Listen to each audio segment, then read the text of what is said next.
Families often have conflicts or financial problems, but there are also families who manage to stick together and make it through everyday life.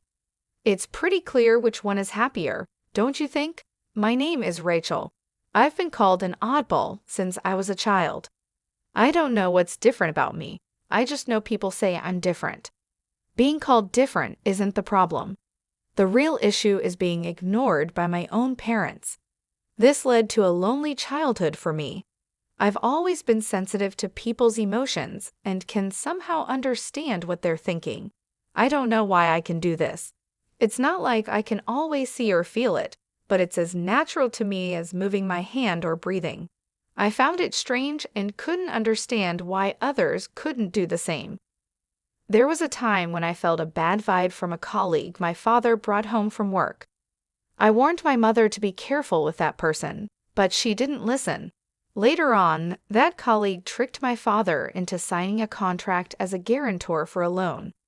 Although my mother didn't take my advice, when my father stepped away from the table with his colleague, I told him, "Dad, something is telling me that the word joint is dangerous.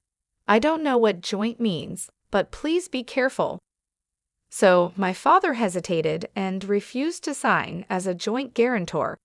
Thanks to that, when my colleague went bankrupt and couldn't repay the debt, my father was able to avoid taking on all the debt.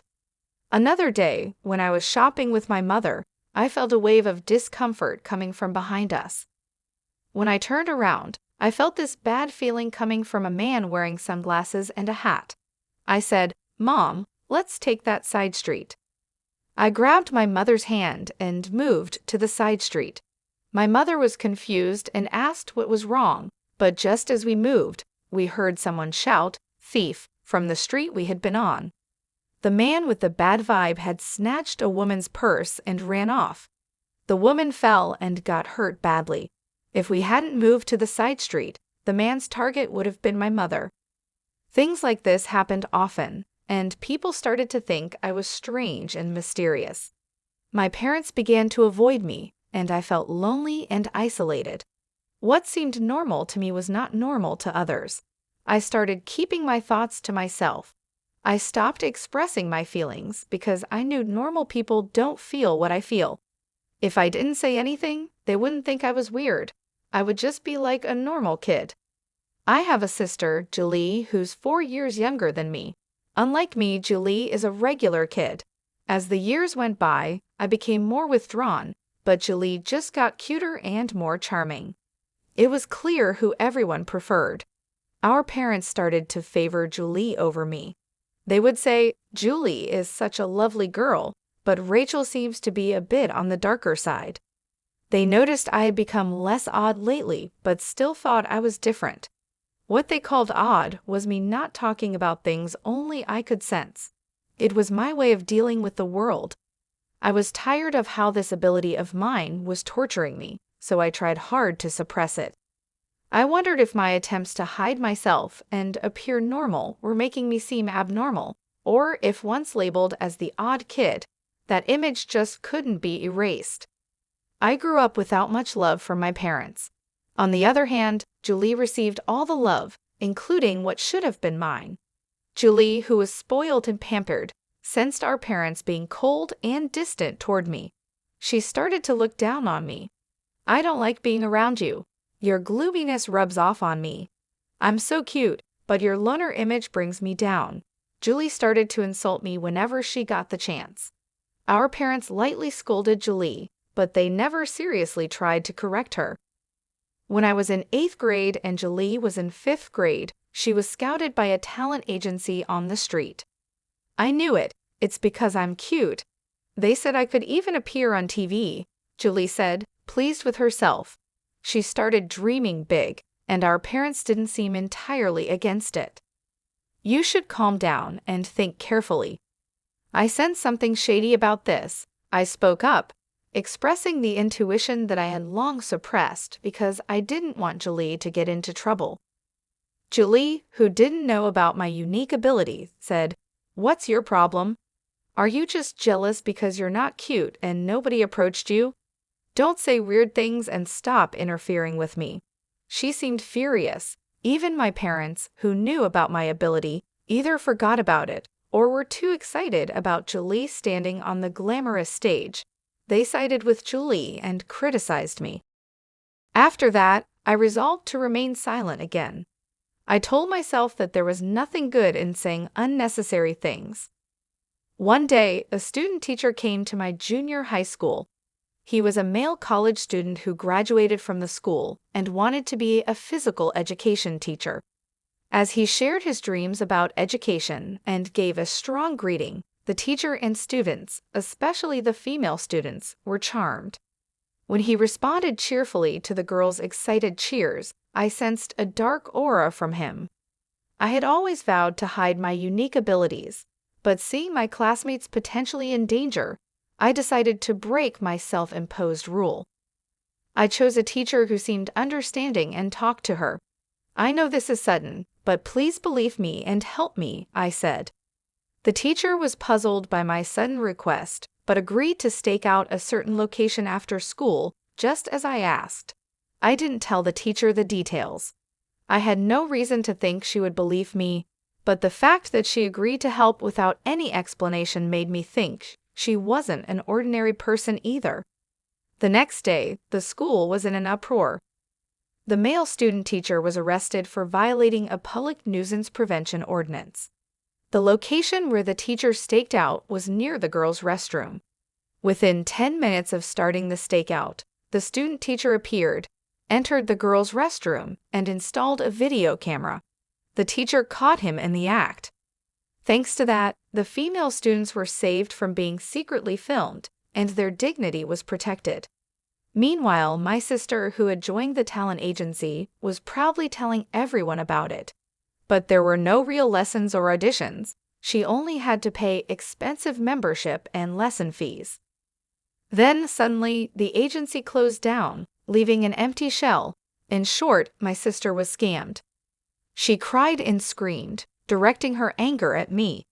"It's all because you said weird things. My future is ruined, and it's all your fault." It didn't make any sense, but my sister seemed to truly believe it. Maybe that's the only way she could handle it. For me, it was a disaster and a nuisance. Our parents didn't say such unreasonable things, but their attitude became more distant toward me and more supportive of my sister. I ended up feeling lonely again, as the odd one out. I was happy that I could help everyone at school, but I was terrified that my actions would corner me. That's when I received a call from the teacher who had listened to my story, asking me to come to the staff room. Worried that I would be labeled as strange again, I opened the door to the teacher's staff room. "You knew something like that was going to happen, didn't you?" The teacher asked me in a low voice, without any preamble. Thinking there was no point in pretending, I gathered my courage and told the teacher about my mysterious power. "I thought so. I know there are very few people like you," the teacher said. For the first time, someone showed understanding for my situation. The teacher said they knew someone with a power like mine, and that's why they could understand. Actually, that person is my aunt, and I've been listening to her stories for a long time. "You must be worried about a lot of things because of your power. Maybe getting advice from someone who's been in your shoes will help clear your mind." Saying that, the teacher introduced me to the person. The person looked at me with kind eyes and said, "It's natural to be worried, but you don't need to suffer." I was drawn to their gentle yet deep eyes that seemed to see through everything. The person's name was Hannah, and she had the same kind of power as me since she was a child. She had experienced a lot of struggles and hiding herself throughout her life. The stories from my senior who had gone through the same experiences helped me release my worries and doubts. From this day on, my interactions with Hannah began. I called Hannah my mentor, but she just gave a wry smile and said, "Please don't." Thanks to Hannah, or rather my mentor, I changed. I had been living my life quietly, trying to stay unnoticed, but as my awareness grew, I gradually began to live a normal life as an ordinary girl. However, since the incident with the talent agency, I haven't been able to reconcile with my sister. If anything, it feels like we're drifting apart. it's become normal for her not to talk to me, and when she does, it's just to complain or insult me for no reason. I often have no idea what triggers her mood switches. My power couldn't predict my sister's emotional changes either. Just because you got into college doesn't mean you're all that. It's not even that great of a school, and you're so happy-go-lucky, she would say. My sister, who had hoped to get into her top-choice high school, ended up at her second-choice school. Because of that, she got mad when I got into my first-choice college. It's not like I bragged to her, she just dissed me because of her own frustrations. Our parents only tried to appease my upset sister and kept their distance from me, as if telling me to stay away from her. It seemed that my sister didn't like the fact that I had become brighter since meeting my mentor. To my sister, I had to be a dark and gloomy girl who was inferior to her. But my sister is really smart. It was surprising that she failed her high school entrance exams. Of course, she was filled with frustration and poured all of that into studying at her new high school. As a result, she was at the top of her class for all 4 years and got accepted into a prestigious national university on her first try. I got into the most difficult university. Your college doesn't even come close to mine, she boasted. I lightly responded with, "That's true," to my satisfied sister because I knew nothing good would come from getting too involved with her. However, my sister thought that my light reaction was belittling her accomplishments and unleashed a barrage of verbal abuse at me. Both my parents were at their wits' end with my sister, who couldn't be calmed down once she lost her temper. All they could do was watch nervously. They blamed me for causing the trouble and eventually ended up calling me a troublemaker. I wanted to argue back about who the real problem child was, but I always swallowed my words to avoid complicating things further. Setting aside my sister's issues, as I approached college graduation, I had to seriously confront my own career path. I was no longer as introverted as I used to be. I still struggled with socializing and had little confidence in building good relationships with others. My ability allowed me to detect people's negative emotions. While I could sense positive emotions too, it seemed people were more prone to negative ones, which made detecting such negativity painful for me. Throughout my school life, I was tormented by these swirling negative emotions and had come close to losing faith in people. Could someone like me really manage to work at a company? I decided to consult my mentor about this dilemma. I wanted to learn how she had overcome similar issues, as I was sure she had faced them as well. I have experienced the same worries as you. Maybe you should consider doing the kind of work I do, she suggested. My mentor used to work as a fortune teller and a counselor, helping people resolve their problems. She could use her abilities to their fullest extent and contribute to the world and people around her. Also, she was able to work freelance, which meant she didn't have to belong to any organization. This way, there were fewer chances of getting entangled in human relationships or being affected by other people's emotions. "It's the perfect job for people like us," she said. Encouraged by my mentor, I decided to pursue the same line of work. She taught me everything from how to do the job to how to acquire clients. Nowadays, thanks to the internet, it's possible to work from home without any issues. When I told my parents and sister that I would not seek employment after graduation and work from home instead, they responded, "What's that? What kind of job is that? Seems so dumb. You'll be home all the time. At least make sure to do the housework. Can you even make a living doing that? How will you cover living expenses? Well, as long as you contribute to the household, do whatever you want." While I expected such a response from my parents, it made me feel a little lonely that they didn't support me more. I felt sad thinking about their demands for housework and money. My mood darkened, and so my life working from home began. At first, I didn't have any job requests and struggled day by day. But with my mentor's help, I gradually got the hang of it and started to make a living. For about a year, I couldn't contribute financially to the household, so I focused on doing the housework. My dad seemed unsatisfied, but my mom was relieved and kept him in check. After about a year, when I finally started contributing financially, my dad mocked me by saying, "Oh, finally, you're able to earn some pocket change, huh?" But I could tell he was actually quite satisfied with the money. However, even though I was contributing, the amount of housework I had to do didn't decrease, and our lives remained unchanged. Then, after another 3 years, my sister graduated from college and secured a job at a foreign company. Unlike you, I'm an elite. You're just unemployed, living at the bottom of the barrel. It's so depressing to have you as a sister, she would say. My sister, who had successfully landed a job, started to belittle me for working from home. "What are you even doing working from home? That's just like playing. You're nothing more than a parasite living at home." At times, she'd say, "It's really weird not to work outside. I'm working hard, earning everyone's respect, and now I've been promoted to team leader. My pay is going to increase, and I'm probably earning about 5 times more than you. There's no way a homebody like you can earn that much." My sister, who was promoted to team leader after only a year and a half at the company, kept one-upping me and looking down on me. She boasted about her good salary, but hardly contributed any money to the household, and didn't help with the chores at all. Laundry, cleaning, preparing meals, everything was dumped onto Mom and me. When I say Mom and me, Mom mostly left it to me, so I was basically doing everything. Whenever I said to her, "Julie, you should take care of yourself a little. You shouldn't just spend all your money on fun.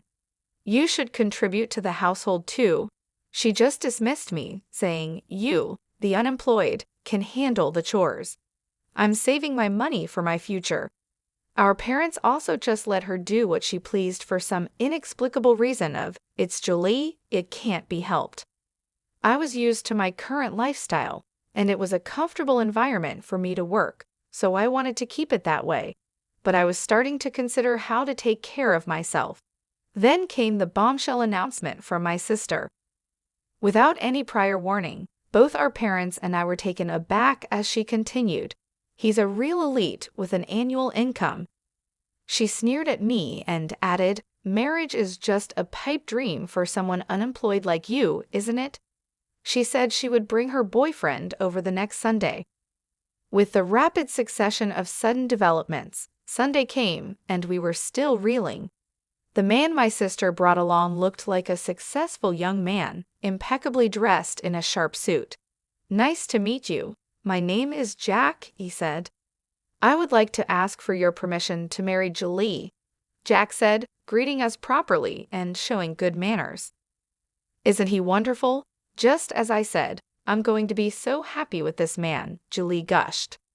"So Jack, what do you do for a living?" Dad managed to ask, clearly impressed by Jack's presence. "Yes, I'm currently training at a company that my father knows," Jack replied. We were puzzled by the word training, and then Julie said gleefully, "His father is the president.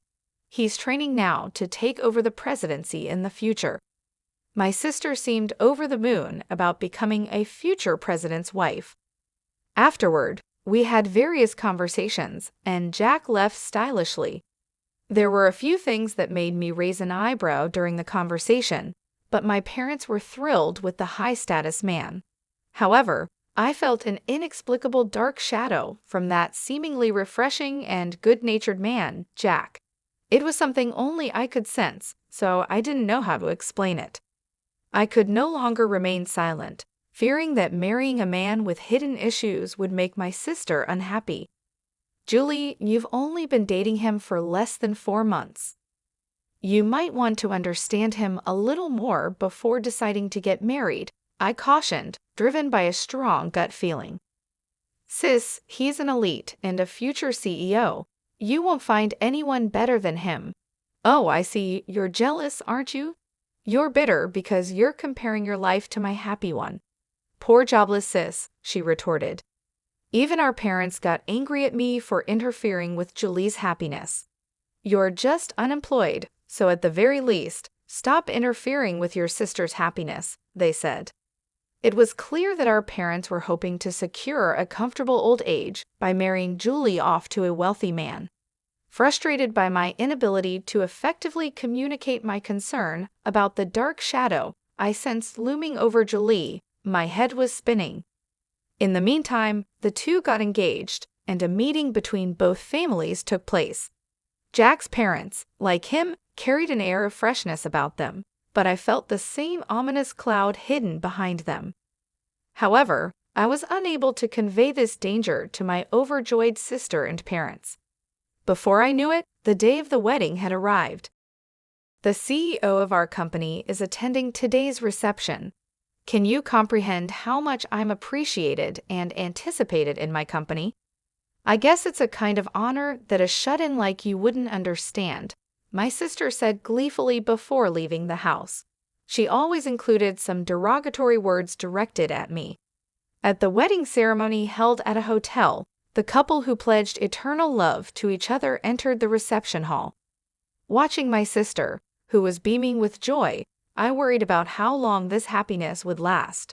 As my sister mentioned, the CEO made a keynote speech, full of praise for her, which delighted her. Once the speeches were over, food and drinks were served to each table. There were all sorts of delicious-looking dishes, but I started to feel a sense of discomfort. Gradually, I realized that no dishes were being served in front of me. At first, I thought my meal was just late, but other tables were already being served drinks, appetizers, and so on, one after another. Clearly, something was off. Nothing was being delivered to me. People at the same table began to notice this oddity and started whispering among themselves.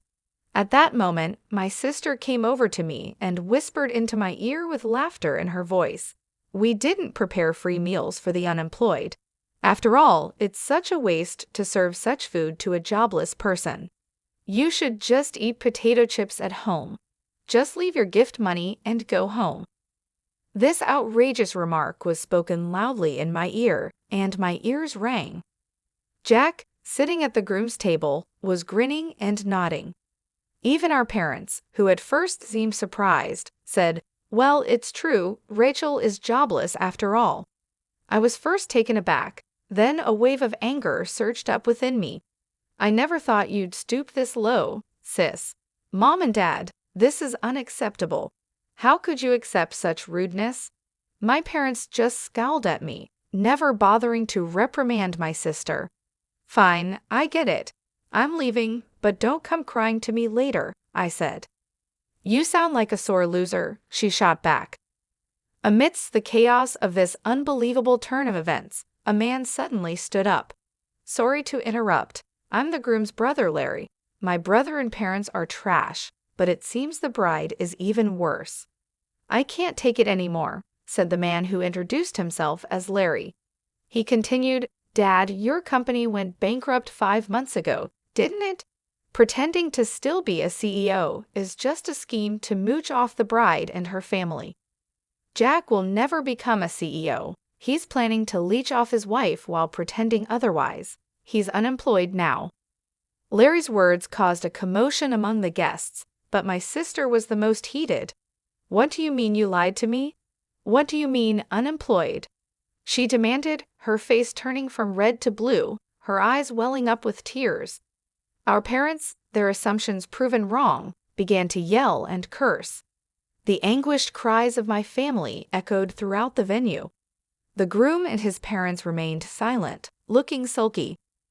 Before the ceremony, I had received a confession and apology from Larry and asked him to speak his mind without reservation if something happened during the reception.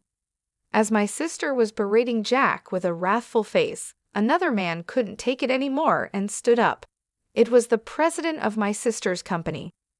Enough already. This is embarrassing. You have no right to criticize the groom. What do you think about your terrible attitude towards your own sister? The president's angry voice made my sister's face contort in fear. For one, I didn't attend your wedding for your sake. I wouldn't have come if you weren't the sister of Rachel. Suddenly, my name was mentioned by the president, and my sister's eyes widened in surprise. Huh? Who are you talking about? Rachel is a goddess to many of us business owners, rescuing countless companies from the brink of collapse, he continued. In fact, with the guidance of my mentor, I have been working as an advisor for corporate revitalization and growth. Starting with fortune-telling and life consultation, I used my abilities to show companies the path they should take. All my advice was spot on, and the companies that sought my help experienced a rapid resurgence in business, achieving a V-shaped recovery. As a result, I had earned titles like teacher and goddess. My sister's company had also consulted with me 5 months ago, and thanks to my advice, it had been reborn as a stronger enterprise. The president, grateful for my assistance, attended the wedding today as well. I had no idea. You're not just a basement-dwelling, unemployed nobody, are you? My sister said, finally realizing the truth. Thanks to my thriving career, her assumptions had been shattered. I now earn several times what you do. Despite contributing significantly to the household income, our parents never seemed to care about me. They thought that money was from Julie. Oh, we thought Julie provided that money, they said, misunderstanding the situation. There was no way Julie would have been contributing money to the house. The wedding reception turned into a chaotic scene and was called off. Naturally, all the guests were fully refunded their wedding gifts. I've already signed a contract for an apartment under my name. I can't afford it on my own, especially now that he's unemployed, my sister sobbed. Jack retorted, "You're the one who signed the contract. I don't know anything about that." The wedding was a complete disaster, resulting from my sister's malice towards others. She may argue there were reasons for her behavior, but they didn't hold up. Afterward, Julie divorced Jack and claimed alimony. Since Jack was jobless and his parents didn't have much, she couldn't receive much alimony. She barely managed to pay for the wedding venue, let alone the apartment she had contracted. The place that was supposed to be their love nest was never occupied and was canceled. However, the debt didn't simply vanish, and Julie found herself heavily burdened by loans. Moreover, her outrageous behavior at the wedding quickly became known among her colleagues, leading to a rapid decline in her reputation. The CEO had no choice but to demote her. With no place left in the company and having lost her pride as an elite, Julie wanted to quit and run away, but she had to bear the embarrassment for the sake of loan repayment. She continued with a trivial job in a hardly noticeable basement storage room. Jack and his parents, who had failed in their plan to leech off Julie, were now scraping by with occasional day labor. Naturally, Jack's elder brother, Gary, had cut off all ties with his parents and brother. The parents quickly gave up on Julie when she hit rock bottom and tried to cozy up to me instead. To them, I said, "I've had enough of being manipulated by you. I'm cutting ties. Goodbye forever." I declared this and moved out to start a new life in a newly rented apartment. They took in the fallen Julie, who was struggling to make ends meet. Julie's salary was drastically reduced, and she couldn't possibly contribute to the household expenses, of course. I stopped the money I was contributing to the house as well. Without my financial help and unable to lower their standard of living, our parents quickly became exhausted and struggled every day to make ends meet. They were panting and stressed, trying to maintain the lifestyle they had grown used to, but without the necessary income, it became a daily challenge. On the other hand, my work was thriving. I was able to guide many companies and individuals in the right direction, using my abilities to help them succeed. My reputation grew, and more clients sought my advice. This success brought me a sense of fulfillment and financial stability. It felt good to finally be appreciated for my skills and to see the positive impact I was making on others' lives.